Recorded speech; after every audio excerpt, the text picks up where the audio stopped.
found the film to be very compelling. I thought that all of your performances, individually and together, were phenomenal, but I really want to dig into what it was like making this movie. So how did it all come together? This one over here. It's all her fault. It came together, I was actually in a store that I love in Halifax, Nova Scotia, where I'm from, and the woman working there, who I would see often, was like, hey, there's this great book. You should read it because I think it would make a good movie. And so I did, and then I was like, yes, it would make a good movie. So that's sort of how it all began. And then I'd hoped for Patricia to be the one to write it and direct it, and she agreed, thank goodness. And then reached out to Evan and reached out to Max, and you know, that's sort of how it all happened. I mean, over the course of many years, yeah.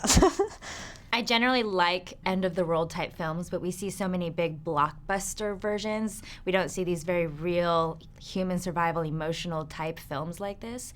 So I really liked that aspect of the film, but was it very challenging to really bring these characters to life? Yes, but because you don't really see this type of film told through the eyes of young women, I was so ready for the challenge. and I threw myself into dance class almost immediately and deprived myself of certain luxuries and got on this very regimented diet, and I was willing to go to the ends of the earth for this film. I hadn't connected with a character like this or a screenplay like this in so many years. So the more challenged, the better. The more we can show, you know, that this other side of the coin, I was very happy to do. What's the scene in the movie that when you watch it, it's kind of really hard for you to watch emotionally? I feel like for me, it would be a kind of a spoiler to say, Yeah. you know? So, yeah. There are several I will very say, traumatic scenes. you know, because this film is about intense loss, and you know, I don't think it's giving too much away to say that we're on our own. We don't have our family anymore. You kind of know that at the beginning of the film. The scene where we're watching the home movies of life before the collapse of society and the innocence and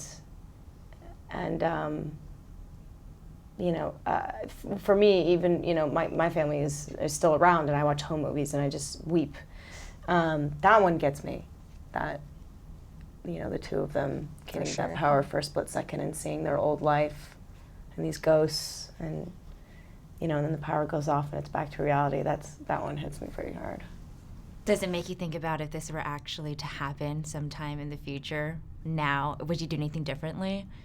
Because maybe you learned something on this set?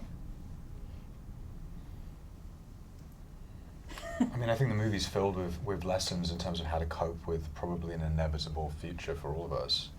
And not a lot of people are kind of talking about it in a practical way. There's a lot of dystopian movies, but it's really more about kind of how to wear sleeveless leather vests than how to grow your own food. And I think that there's a lot of stuff that I personally, when I read the script, was kind of thrilled by and like fascinated by, and I like that there's elements of that to it, not just the kind of the entertainment of the movie.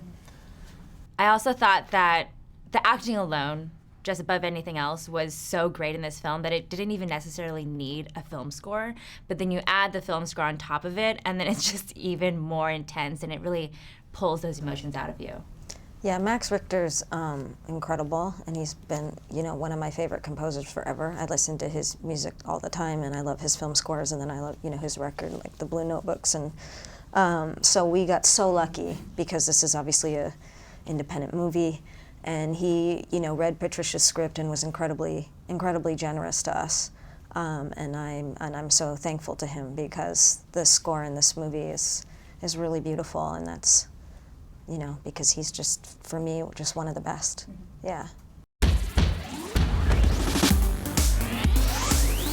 Made in Hollywood. Hey guys, thank you for watching this video. Don't forget to subscribe to our channel, Made in Hollywood TV. Let us know what you think in the comment section below. And for the next awesome video, click right here. Click in that box right there, super easy.